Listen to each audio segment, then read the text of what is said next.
tristeza violeta azul, clavelina roja pa' mi pasión. Y para saber si me corresponde, desojo un blanco manzanillón. Si me quiere mucho, poquito, nada, tranquilo queda mi corazón. Creciendo irán poco a poco los alegres pensamientos. Cuando ya estén florecidos, irá lejos tu recuerdo. De la flor de la amapola seré su mejor amiga. La pondré bajo la almohada para dormirme tranquila. Hola, estoy aquí en la biblioteca del Instituto Cervantes de París. La biblioteca se llama Octavio Paz. Estoy por aquí dándome una vuelta a ver qué encuentro. Y bueno, he hecho una selección de libros que para mí son entrañables, que tienen que ver con mi formación literaria. Las primeras lecturas, las que me conmovieron, me golpearon, me enseñaron a escribir. Así que se las voy a presentar. Por supuesto, la poesía es por donde me gustaría empezar, porque para mí ahí empezó todo, en la poesía. Tuve la suerte de nacer en el Perú, solo por eso, porque por lo demás, ¿no? Pero tuve la suerte de nacer en el Perú, un país de poetas.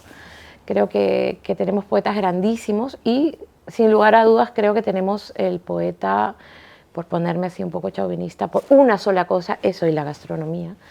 Tal vez el mejor poeta que escribe en español del mundo que ha existido. Así exagerada soy. El poeta César Vallejo. A mí, mis padres me regalaron sus libros cuando yo era muy pequeña. No sé si hicieron bien porque es una poesía muy honda, muy humana. Al mismo tiempo es una poesía muy compleja, con una gran experimentación en el lenguaje. Y es una poesía también con una carga identitaria muy fuerte. A Vallejo le llamaban el Cholo Vallejo. Y estuvo de testigo de algunos de los episodios también más tremendos, ¿no? La Primera Guerra Mundial, la Guerra Civil Española. Él estaba en España precisamente cuando ocurría. Escribió el poemario España aparta de mí este cáliz, que es un poemario maravilloso, se lo recomiendo. Bueno, como todos sus poemarios, Poemas Humanos, Trilce, son absolutas bellezas. Aquí en el instituto tenemos las obras completas, la poesía completa, porque Vallejo también escribió teatro y cuentos, pero su poesía está aquí completa. Son esta cantidad de páginas, unas 500 páginas, pero de altísima poesía. Mis padres me regalaron España, aparte de mí este cáliz. Me acuerdo que me lo regalaron en un formato muy grande, con fotos de los niños agujereados por las balas, unas fotos demasiado impactantes y dolorosas para que lo viera una niña, pero creo que el hecho de regalarme Vallejo, ya había una intención ahí, ¿no? Una intención de sensibilizarme, de politizarme tal vez desde muy pequeña. Y los poemas de Vallejo eran también como si te entraran unos cuantos balazos, ¿no? de realidad y de humanidad. Yo desde niña me empecé a aprender los poemas de Vallejo y los recitaba en mi colegio, en la primaria. Siempre era la pesada que salía ahí a darse golpes de pecho, porque uno de los poemas más famosos de Vallejo dice: hay golpes en la vida tan fuertes, yo no sé. Y también, por supuesto, me sabía el de Niños del Mundo. Si cae España, digo, es un decir, si cae España de la tierra para abajo, niños, ¿cómo vais a cesar de crecer? ¿Cómo va a castigar el año al mes? ¿Cómo van a quedar en 10 los dientes? En palote el diptongo, la medalla en llanto. Bueno, es una maravilla absolutamente barroca por momentos, absolutamente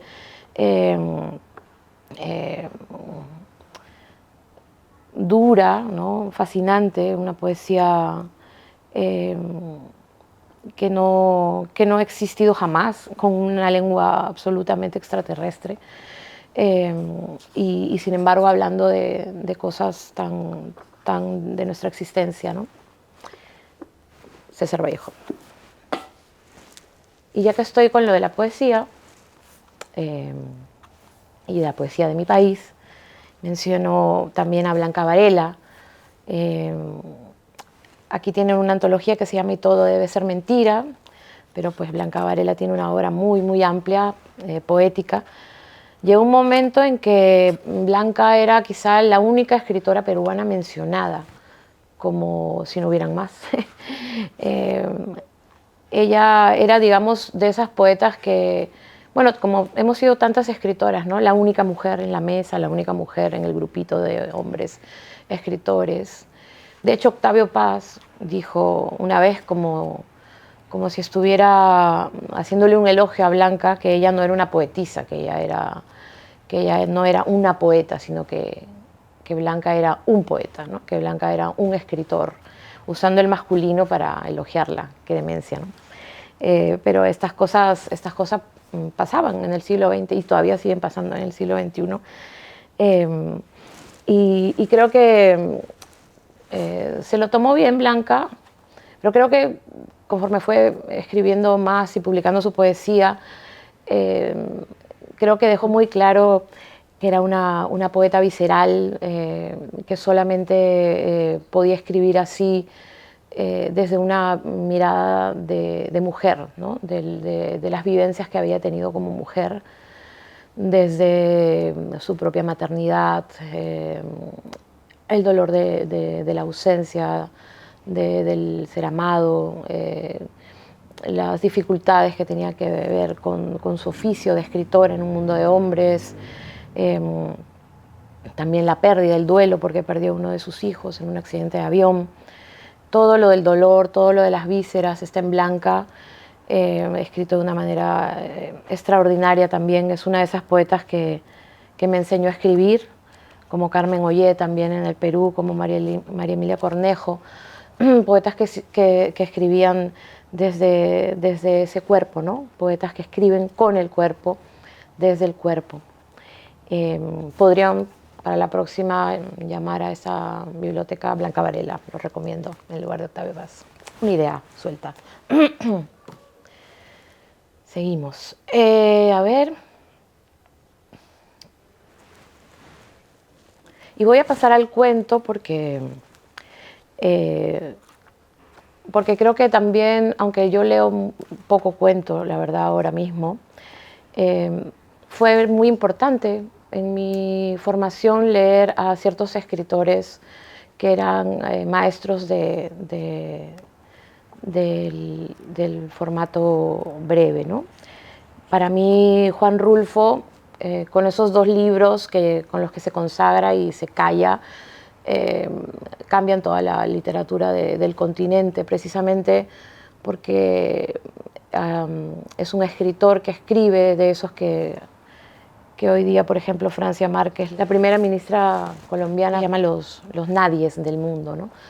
Juan Rulfo escribía sobre esta gente perdida, ¿no? En esos territorios inhóspitos del México profundo, los indígenas, ¿no?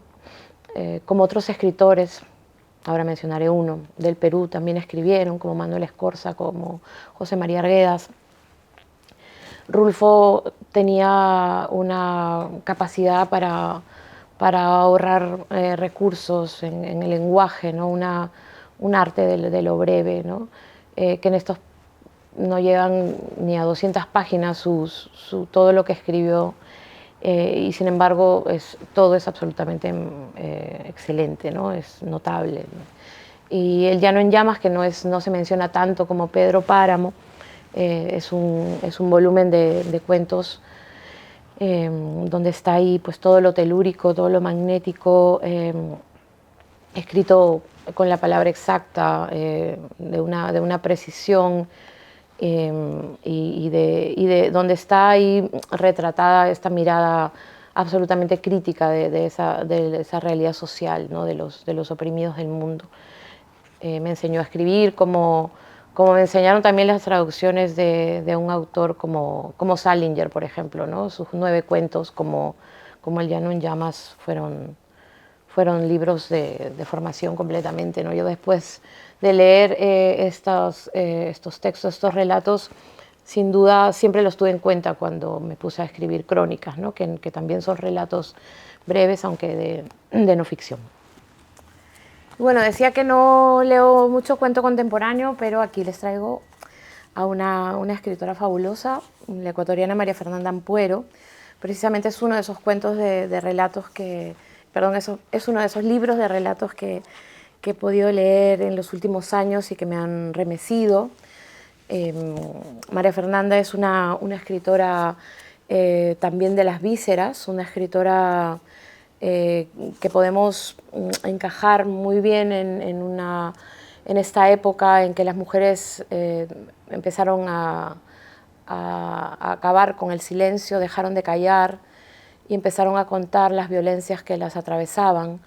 Y María Fernanda, como una especie de Ripstein de las letras, y por supuesto desde su propia experiencia del dolor, ¿no? De las violencias coloniales, de las violencias de género, de las violencias racistas.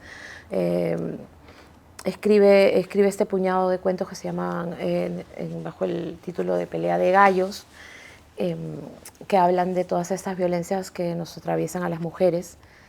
Hay un cuento aquí que se llama Subasta, que da el título al libro, en el que una mujer que es secuestrada para ser subastada entre hombres que quieren violarla, decide empezar a hacerse una especie de transformación, ¿no? De desagradable, ¿no? Ese monstruo monstrifica ella misma, se vuelve un monstruo para alejar a la barbarie de ella, ¿no?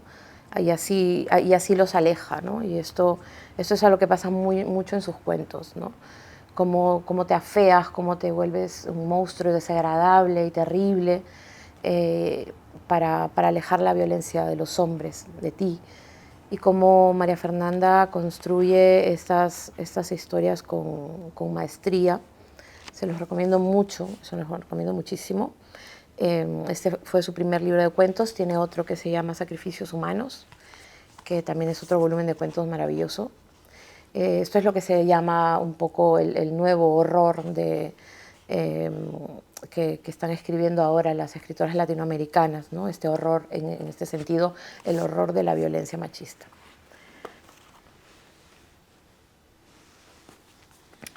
Bueno, he estado por el cuento, ahora me gustaría mencionar un par de novelas, que por supuesto es un género que practico y que me fascina. Mencioné hace un momento a José María Arguedas cuando hablaba de Rulfo. José María Arguedas es uno de nuestros principales escritores, narradores en el Perú. Tiene una obra vasta y compleja. Un escritor que durante una época podría ser identificado como un escritor indigenista o neoindigenista más bien. Pero sin embargo creo que están de más este tipo de etiquetas porque Arguedas va mucho más allá. Es una pena que no se le conozca como a Mario Vargas Llosa, que también es un excelente escritor, ¿no? También primerísimo escritor, pero que digamos ha eclipsado, ¿no? No ha permitido que se visibilice la obra de otros narradores en el Perú. Y es verdad que el tipo de literatura que hace Vargas Llosa, o hizo más bien Vargas Llosa, marcó un camino para la literatura peruana contemporánea, es decir, dejó una serie de cachorros en el camino, y José María Arguedas, que hizo otro camino, no, desde luego esa escuela que marcó, que también existe, de escritores, no es algo tan conocido, no es algo que haya trascendido nuestras fronteras ni que se conozca fuera del Perú. Sin embargo, hay una gran una gran cantidad de seguidores y de escritores como Arguedas. Este libro, Los ríos profundos, es una novela que leemos desde que estamos en el colegio, los niños en el Perú. Es una novela de aprendizaje, ¿no? de un niño que de alguna manera tiene que ver con la propia historia personal de Arguedas, es autobiográfica, un poco a medio camino, ¿no? entre el mundo de los blancos, ¿no? Blanco mestizo, de las haciendas de los Andes y los indios indígenas que de alguna manera les rodean, y de donde Arguedas y su personaje Ernesto beben toda la ternura, la dulzura de esa tierra, ¿no? Donde encuentra otro tipo de saberes, ¿no? Otro tipo de aprendizajes, y donde este personaje además se encuentra, ¿no? Con toda esta violencia histórica y colonial y racista contra el mundo indígena, que por cierto Arguedas estudió muy bien. Entonces esta es una novela que le hace justicia a esa cosmovisión. Arguedas hablaba quechua, Arguedas vivió realmente esa realidad dividida, ¿no? del mestizaje y tremendamente dolorosa. Y fue un investigador de estas culturas que habitaban en él también, ¿no? Es un gran libro escrito con un lirismo andino, no podría llamarlo de otra manera, precioso, lo recomiendo. Otra novela que me encantaría mencionar es Los detectives salvajes, de Roberto Bolaño. El escritor chileno murió el año que yo llegué a Barcelona, donde él vivía, y el primer libro que leí cuando llegué a Barcelona, cuando él ya estaba muerto, fue Los detectives salvajes, en el año 2003. Fue un libro que me marcó hondamente porque en realidad las escritoras, los escritores en Latinoamérica siempre soñamos con venir a Europa, como vinieron nuestros ídolos del boom, pero no sabía qué tan lejos estaba realmente de ese tipo de escritor, ¿no? De estos que vivieron en las guardias de París o luego en sus caserones en Barcelona, como García Márquez o Vargas Llosa. Nosotros, yo creo que las escritoras del siglo XXI, más bien le debemos mucho a Bolaño, ¿no? Más bien somos de esa familia de escritoras nómades, de escritoras migrantes que hemos ido vagando un poco buscando nuestra identidad, sobre todo por supervivencia, ¿no? Porque hemos sido migrantes económicas, hemos ido en busca de una nueva vida y no hemos dejado de escribir y de tratar de vivir de la escritura con toda la precariedad que eso supone. Creo que Bolaño lo denunció, Bolaño no dejó de luchar por publicar sus libros y poco a poco fue haciéndose bueno, el escritor universal que es. Y esta novela en particular creo que habla un poco de eso, porque es una novela de escritores, para escritores, sobre poetas particularmente, poetas visceral realistas, que cuando eres escritor no puedes dejar de identificarte, ¿no? Con Ulises Lima y Belano, Arturo Belano, ambos un par de enloquecidos por la poesía, ¿no? Que van a vagar por el mundo en busca de un mito, ¿no? De Cesárea Tinajero.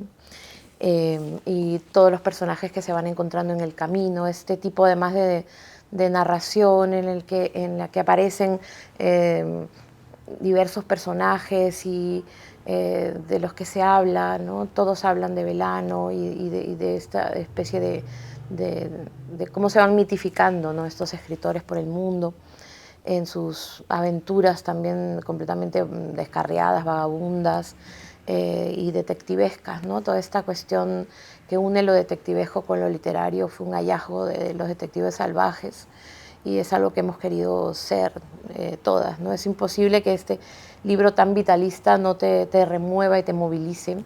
Este libro te hace pensar en la investigación como la clave para leer el mundo, ¿no?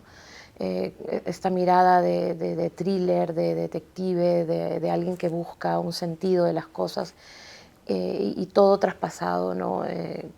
Teniendo como fondo la poesía, porque la poesía es precisamente lo que te da ese trasfondo, ese misterio detrás del que van estos personajes, ¿no? Increíble, Los detectives salvajes. Bueno, ¿qué puedo decir de Pedro Lemebel? Aquí tenemos en el instituto una antología que salió hace muy poco en las afueras. La obra de Lemebel está un poquito dispersa La tienen editoriales en varias partes del mundo como muy... sí, no está toda su obra reunida, aunque se trató de reunir, me parece, en Planeta, en Colombia hace poco, pero tampoco se logró. Todavía creo que es un trabajo pendiente, una biblioteca bien hecha del MBL, aunque hay grandes intentos, y también de publicar algunos libros. En el caso de Las Afueras, este editorial publicó hace un par de años Tengo miedo torero, que es la novela del MBL, una novela brillante, y este libro, Poco Hombre, es un libro, una antología de sus crónicas, que son extraordinarias. Yo, bueno, durante mucho tiempo he escrito crónica, he sido identificada como una cronista, y Lemebel realmente lo que hizo fue salir, ¿no?, de ese centro, ¿no?, de centrar la escritura de la crónica, también degenerarla, ¿no?, porque Lemebel claramente era una persona queer, absolutamente transgresora, era un artista performer, y claro, cada una de las crónicas que tiene este libro son pura performance, ¿no? Del mundo marica, de, como él decía, ¿no?, de toda la basura que hay en el mundo, él la hacía brillar, ¿no? Era evidentemente también un escritor sumamente crítico, ¿no?, con la propia izquierda, además, a la que él adhería, pero siempre criticando y siempre metiendo el dedo en la llaga contra los machitos de izquierda. Desde luego homosexualizó todo, mariconeó todo, fue una loca perdida, con un lenguaje barroquísimo, delicioso, un fraseo que nadie ha tenido, con un ritmo que es pura música, realmente leerlo es como leer canciones, ¿no? Es sorprendente, simplemente sorprendente en cada página, brillante, hondo, durísimo consigo mismo, durísimo consigo mismo, consigo misma, porque era todo. Lemebel era absolutamente múltiple, un ser, una criatura múltiple. Y este es el tipo de escritura bastarda, ¿no?, que me gusta, ¿no?, fuera de los géneros. Es que ya ni siquiera diría que son crónicas, ni cuentos, ni... Es escritura bastarda, escritura absolutamente periférica, ¿no? Una maravilla. Este escritor chileno, a leerlo. Bueno, ya que estábamos en disidencias con Lemebel, por supuesto, no puedo dejar de mencionar a alguien que no es considerada una escritora en sí, pero que forma parte de mis influencias, digamos, en términos de escritura, ¿no?, de performance, que es la cantautora Violeta Parra, también chilena, como Lemebel.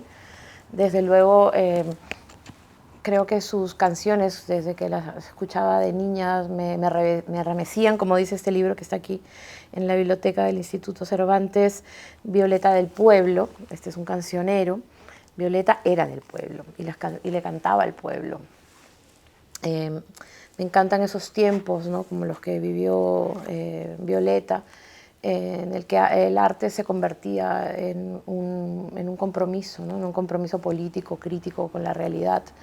Eran escritores politizados, eran cantantes comprometidos que le cantaban a la transformación social, ¿no?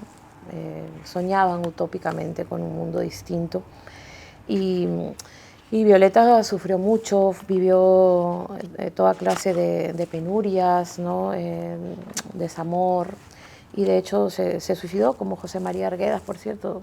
Algunos suicidas tengo aquí entre mis elegidos, pero Violeta nunca dejará de ser referente, ¿no?, de una escritura también, de alguien que escribe con el cuerpo, y alguien que escribe de la tierra, y alguien que escribe de su pueblo, ¿no?, con gran dignidad, y que hace que precisamente la literatura, ¿no?, la poesía, nos llegue a más y más gente, ¿no?, a través de la canción. Y esta canción Protesta que ella hacía también es alta literatura. Y me voy cantando un poquito de Violeta Parra. Se va enredando, enredando, como en el muro la hiedra, y va brotando, brotando, como el musguito en la piedra, como el musguito en la piedra, y sí, sí, sí.